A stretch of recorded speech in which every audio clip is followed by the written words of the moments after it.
CII భాగస్వామ్య సదస్సు రెండో రోజు ప్రారంభమైంది.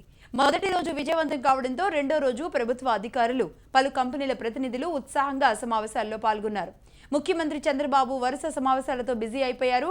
డిఫెన్స్, మ్యానుఫ్యాక్చరింగ్, ఏరోస్పేస్ రంగాల్లో పెట్టుబడులకు ప్రతినిధులు ఆసక్తి చూపుతున్నట్లుగా ప్రభుత్వ వర్గాలు చెబుతున్నాయి.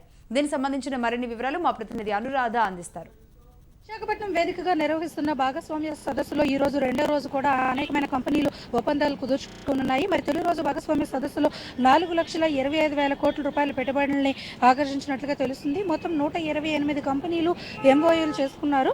అయితే 5,50,000 మందికి ఉద్యోగ అవకాశాలను కూడా ఈ ఎంఓయూల ద్వారా కల్పించే అవకాశం అయితే ఉంది. అయితే మొత్తంగా చూసినట్టయితే భాగస్వామ్య సదస్సు మంచి ఫలితాలను ఇచ్చిందనే చెప్పాలి. పెట్టుబడుల వరద విశాఖపట్నంకి వేదికగా జరుగుతున్న సిఐఐ సదస్సులో ఆంధ్రప్రదేశ్కి రావడం జరుగుతుంది. సన్ రైజ్ స్టేట్ నినాదంతో ఏదైతే ప్రభుత్వం తీసుకుందో ఈ నినాదంకి కరెక్ట్గా సూట్ అయ్యేలాగా మొత్తం వివిధ దేశాల నుంచి ఇక్కడ పెట్టుబడులు పెట్టేందుకు ఆకర్షితులై పెట్టుబడిదారులందరూ కూడా అనేకమైన ఎంఓయూలు అయితే చేస్తున్నారు. మరి ఈ రోజు కూడా పెద్ద ఎత్తున భారీగా ఎంఓయూలు జరగనున్న పరిస్థితుల్లో మొదటి సెషన్స్ మరి కాసేపట్లో ప్రారంభం కాబోతుంది. ఈరోజు ముఖేష్ అంబానీ మరి ఇతర ప్రముఖ బడా కంపెనీలన్నీ కూడా ఈరోజు పెట్టుబడుల్ని పెట్టేందుకు ఈరోజు ఇక్కడ ఎంఓయూలు చేయనున్నారు. అయితే ముఖ్యంగా చూసుకున్నట్టయితే విశాఖపట్నం వేదికగా జరుగుతున్న రెండవసారి సిఐఐ సమ్మిట్ అయితే ఈసారి గతంలో పోల్చుకున్నప్పటికన్నా మంచి మెరుగైన ఫలితాలను ఇచ్చిందనే చెప్పాలి.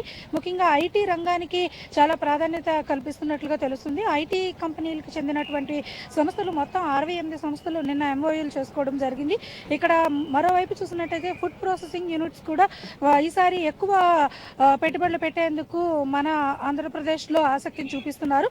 మరి ఫుడ్ ప్రాసెసింగ్ యూనిట్స్ మాత్రమే కాదు, మ్యానుఫ్యాక్చరింగ్ యూనిట్స్ కూడా ఈసారి ఎక్కువగానే ఎంఓయూలు చేస్తున్నారు. మరి ఈ రోజు పెద్ద ఎత్తున మ్యానుఫ్యాక్చరింగ్ యూనిట్స్ కూడా ఎంఓయూలు చేసేందుకు రెడీ అవుతున్నారు. మరి కాసేపట్లో ఈరోజు ఇక్కడ మొత్తం బీవీవీఐపీలు అందరూ కూడా రానున్న పరిస్థితి ఉంది.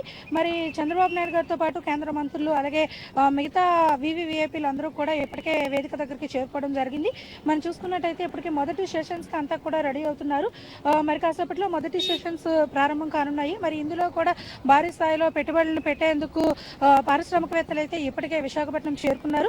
మరి ఈ సిఐఐ సమ్మిట్ కూడా మంచి ఫలితాలను ఇచ్చి విశాఖపట్నంలో జరుగుతున్న ఈ సిఐఐ సమ్మిట్ మొత్తం దేశవ్యాప్తంగా మన ఆంధ్ర రాష్ట్రాన్ని అగ్రగామిగా నిలిపేందుకు ఒక వేదికగా అవుతుందని చెప్పేసి అయితే తెలుస్తుంది. దీన్ని బట్టి మనం చూసుకున్నట్టయితే మరి మొత్తం దేశవ్యాప్తంగా ఆంధ్రప్రదేశ్ను ఒక అగ్రగామి రాష్ట్రంగా తీర్చిదిద్దేందుకు మరి ఇప్పటికే పలు విధానాల్ని, పలు సిస్టమ్స్ని కూడా ప్రభుత్వం ప్రకటించడం జరిగింది.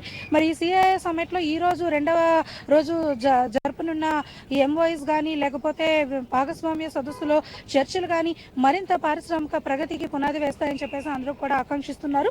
మరి రాష్ట్ర ప్రభుత్వం ముఖ్యంగా మనకి సిఐఐ సమ్మిట్ మంచి ఫలితాన్ని ఇచ్చి పారిశ్రామిక ప్రగతికి తోడ్పడుతుందని చెప్పేసి ఆశాభావం అయితే వ్యక్తం చేస్తున్నారు. మరి కాసేపట్లో తొలి షెడ్యూల్ స్టార్ట్ కాబోతుంది. మరి ఈ షెడ్యూల్ నుంచి ఈ రోజు సాయంత్రం వరకు జరిగే మొత్తం కార్యక్రమంలో మరిన్ని ఎంఓఐలు కూడా జరిగే అవకాశం అయితే ఉంది. వీడియో జర్నలిస్ట్ నరేష్తో అనురాధ, హెచ్ఎం టీవీ, విశాఖపట్నం.